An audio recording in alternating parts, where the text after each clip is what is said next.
राधे राधे दोस्तों, आप सभी का फिर से एक बार हमारे YouTube चैनल प्राचीन स्टडी में हार्दिक स्वागत है। आखिर क्यों जाना पड़ा अर्जुन को अकेले ही 12 वर्ष वनवास के लिए? दोस्तों, महाभारत की कथा में आता है कि अर्जुन को एक बार एक नियम तोड़ने के कारण अकेले ही 12 वर्ष वनवास जाना पड़ा। आइए दोस्तों जानते हैं आखिर क्या था वो नियम और क्यों तोड़ा था अर्जुन ने वो नियम। दोस्तों, आप सभी से निवेदन है कि वीडियो में आगे बढ़ने से पहले चैनल को सब्सक्राइब और वीडियो को लाइक कमेंट अवश्य कर दें। अज्ञातवास के दौरान पांडवों का विवाह द्रौपदी से हो जाता है। अज्ञातवास समाप्त होने के बाद वो सब वापस इंद्रप्रस्थ लौट आते हैं। इंद्रप्रस्थ में राज्य पाकर धर्मराज युधिष्ठिर अपने भाइयों और द्रौपदी के साथ सुखपूर्वक रहने लगे। एक दिन की बात है, जब सभी पांडव राज्यसभा में बैठे थे तभी नारद मुनि वहां पहुंचते। पांडवों ने नारद मुनि का आदर सत्कार किया। वहां द्रौपदी भी आई और नारद मुनि का आशीर्वाद लेकर चली गई। द्रौपदी के जाने के पश्चात नारद ने पांडवों से कहा कि पांडवों, आप 5 भाइयों के बीच द्रौपदी मात्र एक पत्नी है, इसलिए तुम लोगों को एक ऐसा नियम बना लेना चाहिए ताकि आपस में कोई झगड़ा ना हो, क्योंकि एक स्त्री को लेकर भाइयों में झगड़े मौत का कारण बन जाते हैं। ऐसा कहकर नारद मुनि ने उन्हें एक कथा सुनाई। प्राचीन समय की बात है, सुनंद और उपसुनंद 2 असुर भाई थे। दोनों के बारे में ऐसा कहा जाता है, दोनों 2 जिस्म एक जान हैं। उन्होंने त्रिलोक जीतने की इच्छा से विधि पूर्वक दीक्षा ग्रहण करके तपस्या प्रारंभ की। कठोर तप के बाद ब्रह्मा जी प्रकट हुए। दोनों भाइयों ने अमर होने का वरदान मांगा। तब ब्रह्मा ने कहा, वह अधिकार तो सिर्फ देवताओं को है, तुम कुछ और मांग लो। तब दोनों ने कहा कि हम दोनों को ऐसा वर दे कि हम सिर्फ एक दूसरे के द्वारा मारे जाने पर ही मरें। ब्रह्मा जी ने दोनों को वरदान दे दिया। दोनों भाइयों ने वरदान पाने के बाद तीनों लोकों में कोहराम मचा दिया।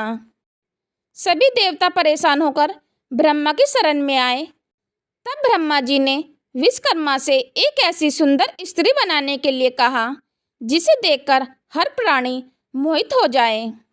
उसके बाद एक दिन दोनों भाई एक पर्वत पर आमोद प्रमोद कर रहे थे। तभी वहां तिलोत्तमा विश्वकर्मा की सुंदर रचना कनेर के फूल तोड़ने लगी। दोनों भाई उस पर मोहित हो गए। दोनों में उसके कारण युद्ध हुआ। सुनंद और उपसुनंद दोनों मर गए। तो तब कहानी सुनाने के बाद नारद बोले, इसलिए मैं आप लोगों से यह बात कह रहा हूँ। तब पांडवों ने उनकी प्रेरणा से प्रतिज्ञा की, एक नियमित समय तक हर भाई द्रौपदी के पास रहेगा। एकांत में यदि कोई एक भाई दूसरे भाई को देख लेगा तो उसे 12 वर्ष के लिए वनवास ही क्यों ना हो। पांडव द्रौपदी के पास नियम अनुसार रहते। एक दिन की बात है, लुटेरों ने किसी ब्राह्मण की गाय लूट ली और उन्हें लेकर भागने लगे। ब्राह्मण पांडवों के पास आया और अपना करुण रुदन करने लगा।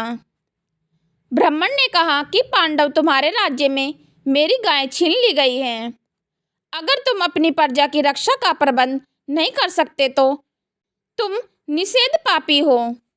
लेकिन पांडवों के सामने अड़चन यह थी कि जिस कमरे में राजा युधिष्ठिर द्रौपदी के साथ बैठे हुए थे उसी कमरे में उनके अस्त्र शस्त्र थे। एक और कौटुंबिक नियम और दूसरी तरफ ब्राह्मण की करुण पुकार। तब अर्जुन ने प्रण किया कि मुझे इस ब्राह्मण की रक्षा करनी है, चाहे फिर मुझे इसका प्रायश्चित क्यों न करना पड़े। उसके बाद अर्जुन राजा युधिष्ठिर के घर में निसंकोच चले गए। राजा से अनुमति लेकर धनुष उठाया और आकर ब्राह्मण से बोले, ब्राह्मण देवता, थोड़ी देर रुकिए, मैं अभी आपकी गाय को आपको लौटा देता हूँ। अर्जुन ने बाणों की बौछार से लुटेरों को मारकर ब्राह्मण की गाय सौंप दी। उसके बाद अर्जुन ने आकर युधिष्ठिर से कहा, मैंने एकांत गृह में आकर आपकी प्रतिज्ञा तोड़ दी, इसलिए मुझे वनवास पर जाने की आज्ञा दें। युधिष्ठिर ने कहा, तुम मुझसे छोटे हो और छोटे भाई यदि अपनी स्त्री के साथ एकांत में बैठा हो तो बड़े भाई के द्वारा उनका एकांत भंग करना अपराध है। लेकिन जब छोटा भाई यदि बड़े भाई का एकांत भंग करे तो वह क्षमा का पात्र है। अर्जुन ने कहा, आप ही कहते हैं धर्म पालन में बहानेबाजी नहीं करनी चाहिए। उसके बाद अर्जुन ने वनवास की दीक्षा ली और वनवास को चल पड़े। धन्यवाद दोस्तों, आज की वीडियो में बस इतना ही। यदि दोस्तों आपको हमारी जानकारी थोड़ी भी पसंद आई हो तो चैनल को सब्सक्राइब और वीडियो को लाइक कमेंट अवश्य कर दें। दोस्तों रोजाना ऐसी ही धार्मिक वीडियो पाने के लिए हमारे चैनल प्राचीन स्टडी से जुड़े रहे। चलो तो दोस्तों मिलते हैं फिर नेक्स्ट वीडियो में नए ज्ञान के साथ। हम लेते हैं आपसे विदा। धन्यवाद।